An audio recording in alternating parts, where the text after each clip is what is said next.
Hmm. Man, it's interesting. Sometimes I come up with these really good ideas, like really early in the morning when I'm tired for stuff to do, but then like I'm too tired to do it, and then like, I sleep and then I wake up and I go into my day, and even if I, remember it clearly the next day and everything, it's like my day seems to take me into like a different spin on things. Mm-hmm.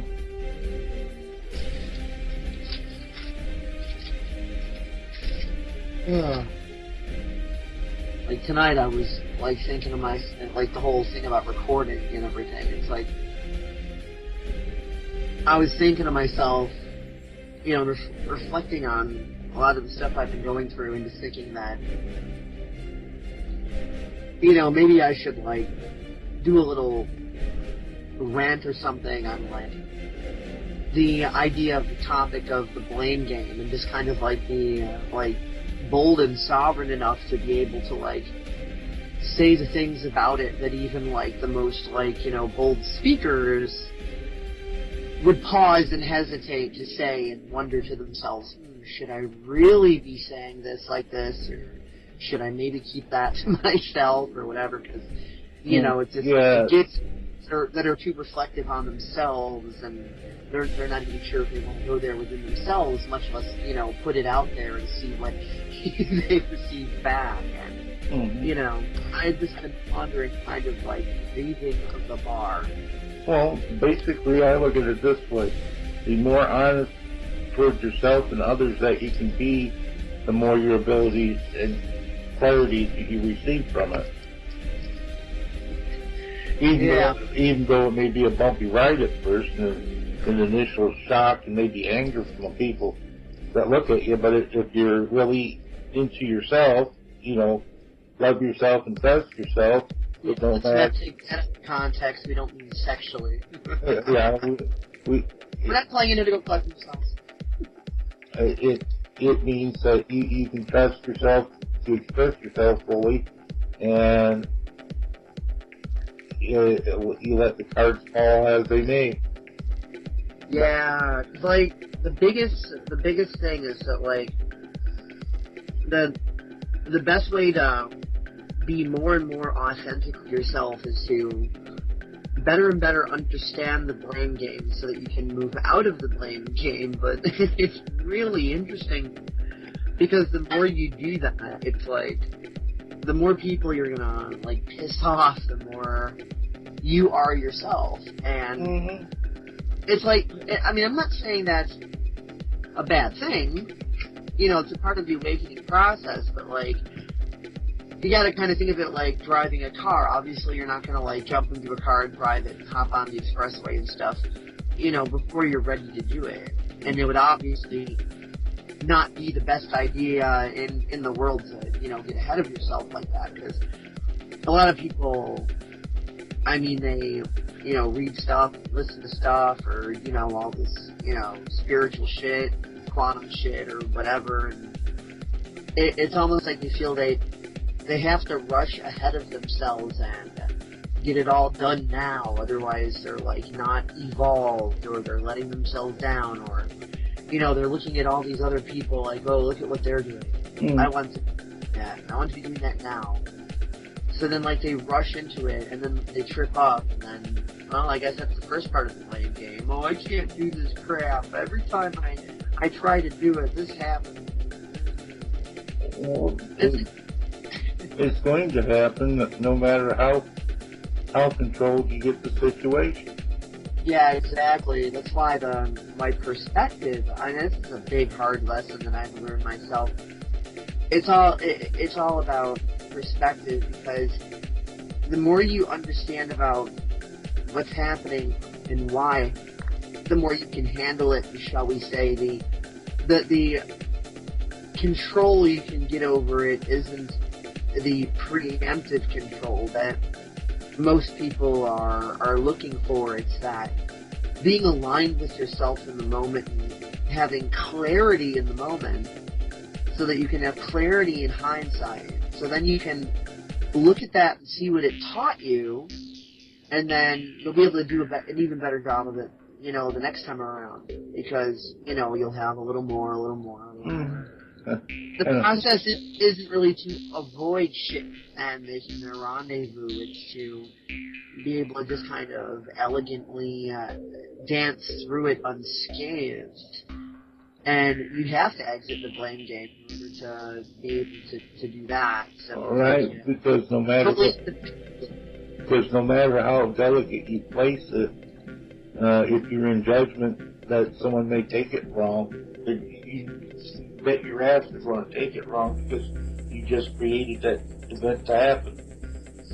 Well, the thing is, though, there's always going to be someone who takes it wrong. It's not about avoiding anybody taking it wrong. It's about not being in judgment when they take it wrong. Mm-hmm. Being in sovereignty instead of judgment, because if they're taking it wrong, but service of the collective to you, what you've been needing to see, but avoiding within yourself. So it's like people don't realize that a service is actually being rendered, and we all get caught up in this trap from time to time. I mean, there's a lot of the trap that I've cleared, but a lot of the trap I'm also still working on clearing too, and I'm finding, myself getting, tricked at certain times with certain things, but more and more when I'm in the moment, I'm seeing what's going on and why, and I'm stepping more into my sovereignty, and putting everything out on the table, openly admitting, all right, I know what's going on here.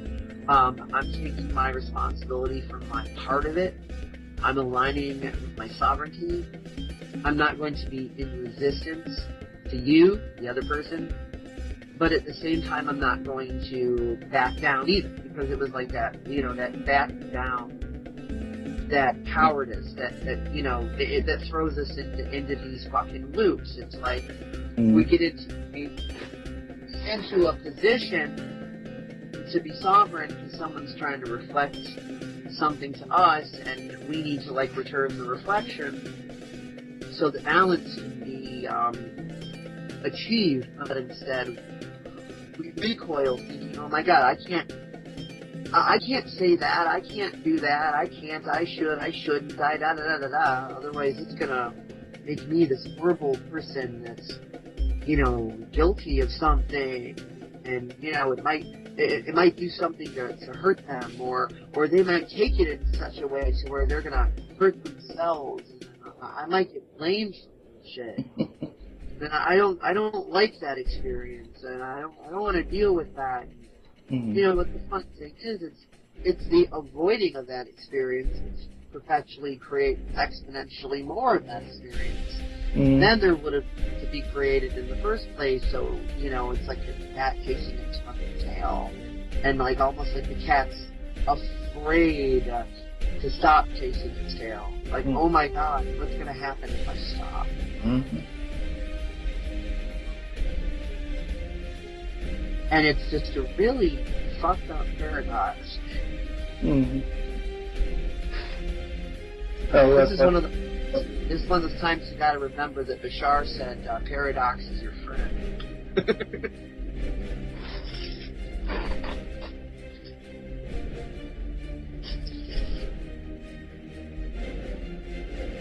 Go ahead and say what you were going to say about it. I'm going to munch on some cracker later. I found out that you're just best to say whatever you feel in the moment and leave it at that, because you're only going to understand a certain amount of it anyway. So we fully download the energetics of it. Hindsight. But the thing is, you plant the seed and let them, and you let it grow with them, because they're liable to have all kinds of emotional things come up from it. Some good and some seemingly outrageous, depending on their own weaknesses. Nothing pisses us humans off better than our own mirror reflection. Mm-hmm. The more perfect the mirror, the more you're pissed off. Yeah, because we're always expecting the mirror to smile first. Only problem is whenever we give the mirror the fucking finger, we're expecting it to not give it back.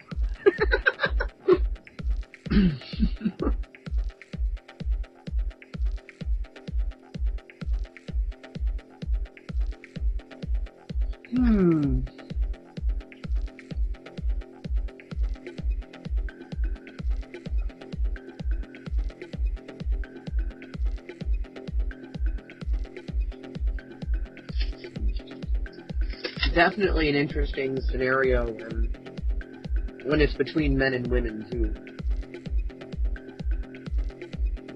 The blame game gets pretty intense in that.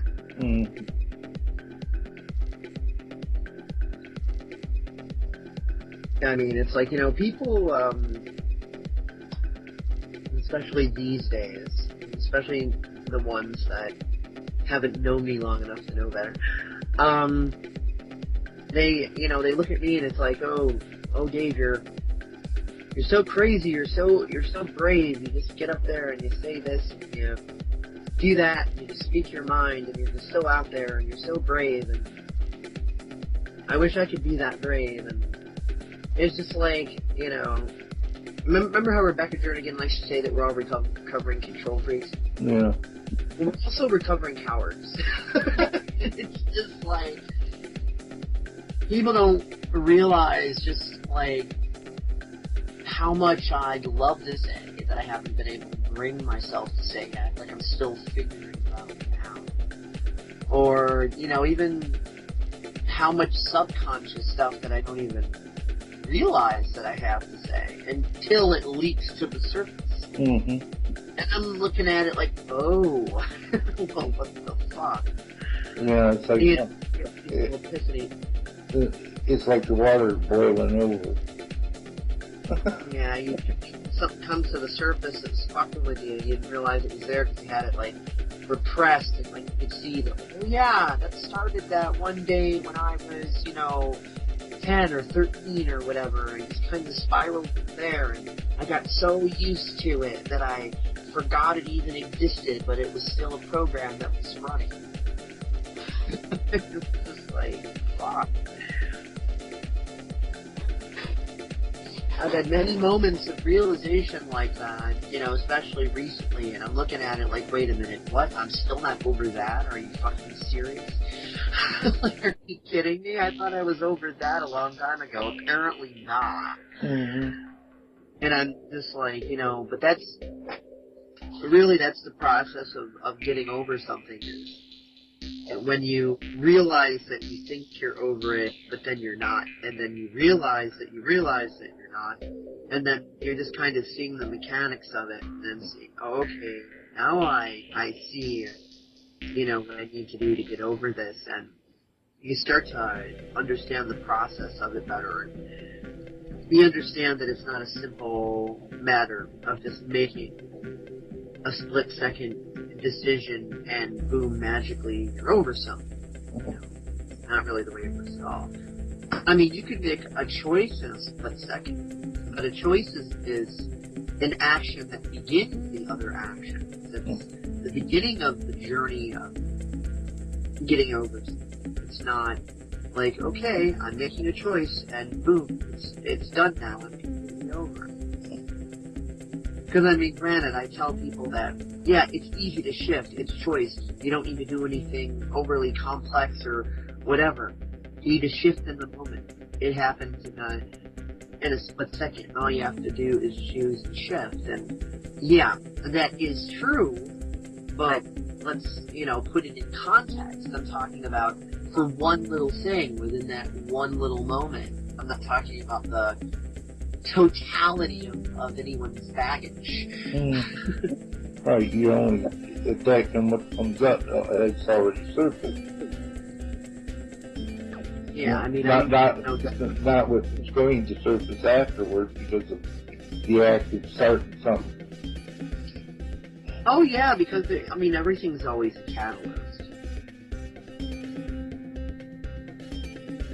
So yeah, you can always make split-second choices on things in the moment, and it's a lot easier than society wants you to think it is. But also, on the same token, in doing that, you're also creating a catalyst for, you know, the experience of a lot more things that you are needing to deal with, a lot of which you might not even, you know, like realize were even there, and then all of a sudden it's like you're brave enough to make the choice to shift, and you shift, and it feels good and liberating, and you feel all this clarity, and you're like, wow, I have clarity, look at how clear it is. And it's like, oh wow, in this clarity, look at all that dark, awful shit over there that I didn't realize that I had under the surface.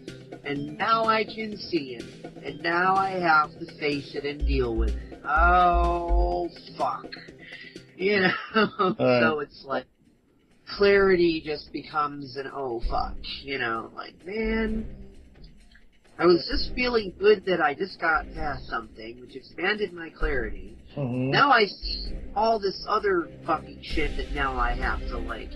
Yeah, because you become the emperor without any clothes. Yeah, it's just like, yeah, clarity, like, oh, crap, I can see that. Oh, that's over there? Oh, fuck, man. It's like, gee.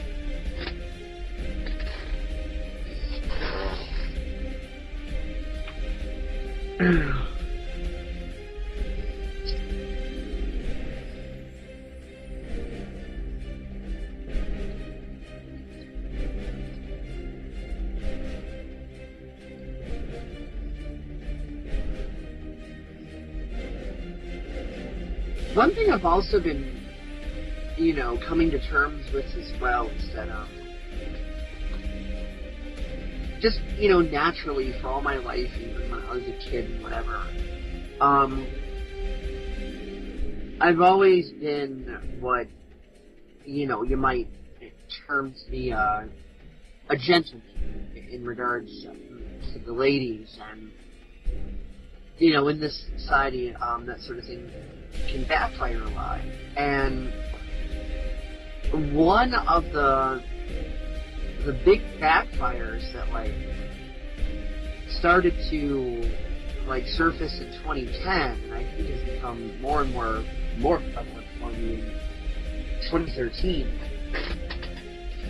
is that over time, when you start focusing on the idea, the label, the word, gentleman, and you start comparing that to societal ideology, you start forgetting your own sense of the idea of gentleman, and you're being inadvertently programmed. It's like putting yourself in this box called gentleman with all these shoulds and shouldn't. I should do this, I shouldn't do that. It's appropriate to do this, not appropriate to do that.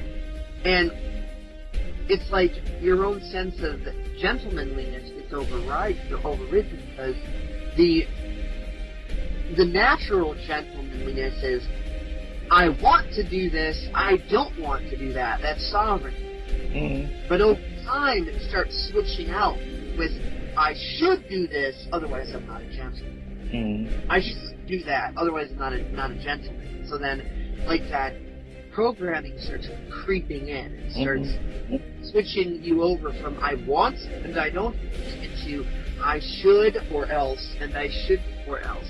And because these shoulds and shouldn't align so closely to what your wants and don't want in the first place, the program is able to kind of sneak in through the back door, and you don't realize it's there. Because, like, I'm seeing that, like, one of the most truest sense of being a gentleman, if a gentleman is having the utmost respect for females, then in order to have the utmost respect for females, you also have to have equal respect for yourself. You can't put out, you know, what you don't have. You can't share a plate of cookies if you don't have a plate of cookies. So it's like, I've seen that a big part of being a gentleman is knowing when it's okay to be an asshole. Because sometimes you have to be. You know, kind of like, you know, just sometimes you gotta do what you gotta do. But then when we have all these should and should judgments on it, like, oh, well, if I do this or I don't do that, then I'm being an asshole. Mm-hmm. If I'm being an asshole, then I'm being a bad, horrible, guilty, criminal, unworthy person. And then guilt changes it.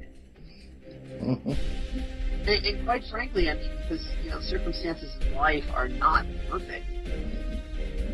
Sometimes you have to invoke that darker asshole nature. I mean, not in an exploitive way, not in a way that's trying to, like, disrespect a woman or make her your bitch or something, but just in that way to where sometimes you have to kind of stand up in your sovereignty and stand up in hers on her behalf because she's refusing to do it. And that automatically makes you a bad guy. Yeah, when you gotta make it, when you gotta put slap them like out, sort of. What most people don't realize about the archetypes of fairy tales, the, you know, prince and the princess from the dragon, is that there's no difference between the princess and the dragon. Mm-hmm. It's the male needing to defend the female in regards to himself. Because to get the female to see that she is strong enough to work with her darker side, and that just because she has a darker side doesn't mean that she has to feel weak or imprisoned in a tower. You know, a slave to that dragon nature that's also inside of her. That she doesn't have to allow that to rule her. And in order to prove to her that that dragon is capable of being defeated, you have to kind of defeat it in front of her in order to show her that it's possible. But the whole point of that isn't for the prince to continuously defeat the dragon for her. It's just to set the example of, okay, I just showed you it's possible, so now you know that when I tell you it's possible, you don't think I'm smoking something that maybe I shouldn't have been. So now it's your turn to do it. You know, you gotta put her in her sovereignty. You know, the whole, you know, warrior priestess sort of, you know, Xena, you know, sort of thing. Kind of like, okay, I've showed you that it's possible to be the warrior, now it's your turn. Now, bitch, get up and do it. Yeah. And guys who are gentlemen, quote unquote, feel guilty about needing to do that. And guys who are assholes, quote unquote, hasn't even dawned on them any of that in the first place. They're seeing women as materialistic objects. So. And unfortunately, the darker side of male nature, which sometimes needs to be invoked for the greater good, the female automatically relates to the materialistic version of that, which then makes the job of the quote-unquote gentleman even harder. And it's just like, it's just clusterfuck. And a lot of the problems that, you know, quote-unquote nice guys or gentlemen or whatever you want to call them, face with females is that everything that they love about us in private, they're terrified of in public. Have you ever noticed that? Yeah, because it's the ego thing.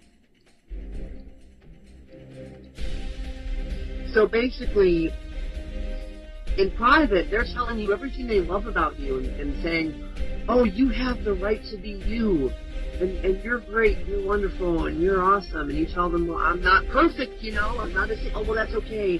You're still wonderful, you're still awesome, and you show me that it's okay for me to be me and my individuality. You know, they're so thankful for it in private. Mm-hmm. But in private, you're talking about the idea of using it in a public way, to stand in that sovereignty with them, not let anyone get you down.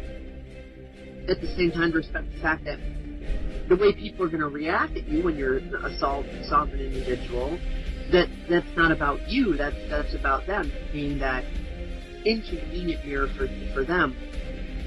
But then when it comes time to apply that knowledge, it's like all of a sudden it's fear of loss. All of a sudden you go into mind, fear of loss, fear of abandonment, so on and so forth. So now, when the nice guy, the gentleman, the whatever, the male friend, is having the courage in public to stand side by side with the female friend and be there for her in her sovereignty, and then all of a sudden the reflections happen to where the more sovereign she is, the more she's pissing everybody off the same as you normally do. Then all of a sudden it's your fault because you taught her how to do that. Oh, you made me sovereign, and people that I care about are getting mad at me. Or even if it's not people that they care about, like, let's say it's just someone that they, within a split-second snap judgment, they decided to have a positive, high opinion of, because they just put them on a pedestal, and just because, they're in this business network that I have a good high opinion of, or they're friends with so-and-so, or they've accomplished this, or they've written that book, or they make all these cool videos, whatever it is. And they have an automatic snap up on the pedestal opinion, which means all of a sudden they're putting expectations on them that there's no way in hell that those can be met. Then, all of a sudden, their sovereignty and your sovereignty come together and hit that other person that the female is put up on the pedestal. And then that other person kind of rages hard on both of you. So now the female friend's like, oh my God, you threw me under the bus. You did this to me. It's like, wait, what? If not for you, they would have wanted to be my friend. It's like, well, wait a minute. You just got through telling me that they're psycho. You just got through telling us how dare they treat you that way. This little conversation, laughing about it, like, yeah, well, that person was psycho. But then, give the female friend a little time to think about it. And as soon as she gets into a mood where she's addicted to self-victimization and she wants to sabotage herself, and she wants to play the blame game. See, the female's going to be one of the basic moves when she's self-victimization.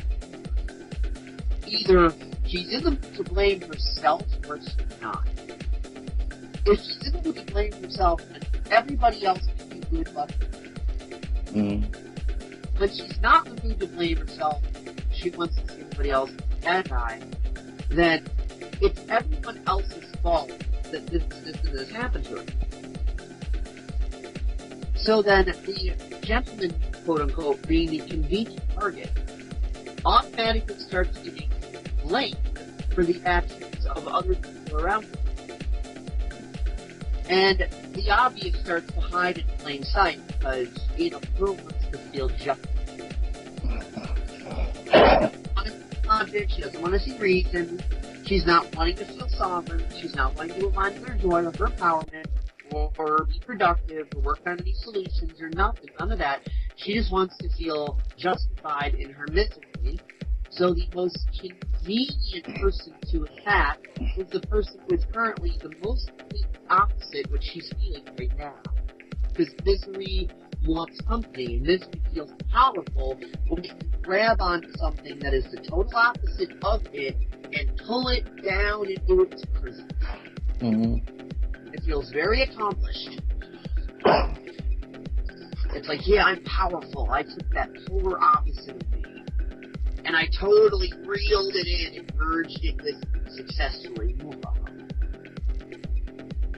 And there's that megalomania.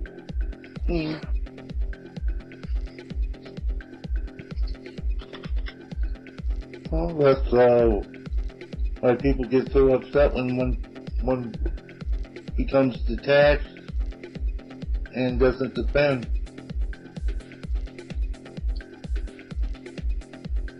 Yeah, and one thing that really used to send me into self-victimization, but I've had a lot of wake-up calls recently, and now it's sending me more into sovereignty than anything. Now, that doesn't mean I don't still feel how I feel. It just means that I'm giving myself permission to feel it instead of going, poor little me, or, oh, the other person's the bad guy. I'm just kind of, I'm where I am with my feelings and accepting, my role in co-creating the situation. And the thing that I'm talking about here is basically this: that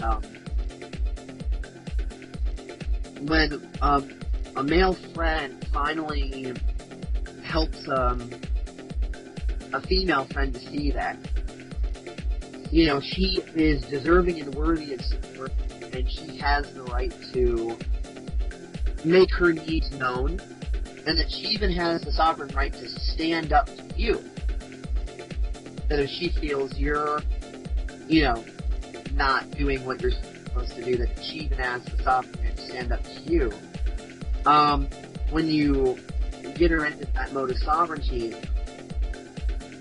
then there's an interesting thing that happens, especially when a female is highly intelligent and creative. Most of them are. What she'll do is, just like a lawyer, she'll use that aspect and spin it and twist it and make it so that it's a double standard, to where if you have needs you want to express, if you have feelings you want to express, if you feel that there is a bit of an imbalance in the friendship that needs to be addressed and you want to work with her to correct that, when you feel you need to establish boundaries because you feel your boundaries are being violated, all of a sudden you have no right to do that. How dare you, you criminal? And I've always said that society trains us to stick up for our own individuality, but simultaneously seeing everyone else's individuality as a threat.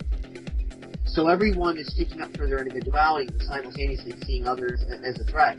So everybody's demanding, respect my individuality.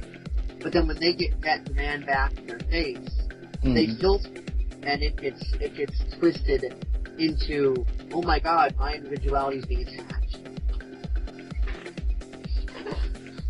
And I've been, put into positions lately that instead of doing the coward thing that I used to do and go, oh, well, I better not make waves, otherwise she's going to tell me I'm a criminal, and then I'm going to be dumb enough to buy into it because I'm an idiot. I'm going to buy into it like a coward dumbass, like I always do and have always done. Yep. Instead of doing that,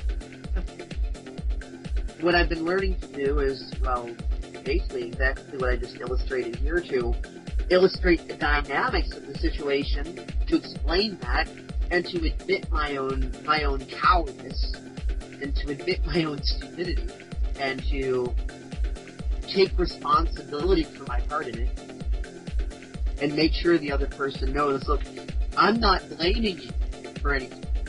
There's some shit that you're doing that I don't prefer. That's sending this friendship out of balance, and it's not your fault that I kept acting like a cowardly idiot. I am simply choosing to not act like a cowardly idiot anymore. And that really, this is really like a new one for me. I'm still, practicing how to navigate this one. And it's just really amazing. What I've noticed that this has been doing is that it's hard to explain because it's still blowing my mind. It sends the female friend into her own sovereignty, but in such a way that isn't criminalizing you. And at that point, she's still not understanding what happened. Because from her point of view, what she just did to calm you down, she can't see the difference really between that and what she was doing earlier. She's not seeing that this time she wasn't charging you, trying you, passing sentence, and executing you this time. And she's not seeing that the reason that she wasn't able to do that is because you made it very difficult for her to blame. Because you decided to take your responsibility. You decided to say, you know what, I still feel how I feel. I'm going to stick up for myself. I'm making a different choice, and I'm not blaming you. And guess what? I admit my responsibility in all the past times where this conversation has happened similarly, and, you know, things didn't get resolved because I was a dumb fucking coward. So it's like, you explain why you were a dumb fucking coward and that you're choosing not to be that anymore. All of a sudden, they don't have any information on the hard drive, the mental hard drive, on how to deal with that. All they can do is just reiterate their stance in a more sovereign way without criminalizing you. And ironically, I'm noticing that they don't even consciously realize that they've switched that gear. They don't realize that they've gone from making you the bad guy into just expressing how they feel. From their perspective, they don't say anything different now than they were saying 10 minutes ago. Right. But you're noticing the difference because you're kind of on the outside of the house looking at it, so to speak. Whereas if you're on the inside of the house, you can't see that the outside of the house is any pinch off. Well, I'll let you go on with rest. I'll talk to you later. Oh, well, can you send me the MP3 of everything we just said there? Yeah, hold on. Let me look at it. Well, yeah, that's why I'm saying all of that. Okay, I'll send it to you right now. But I have to check the thing off before it comes up.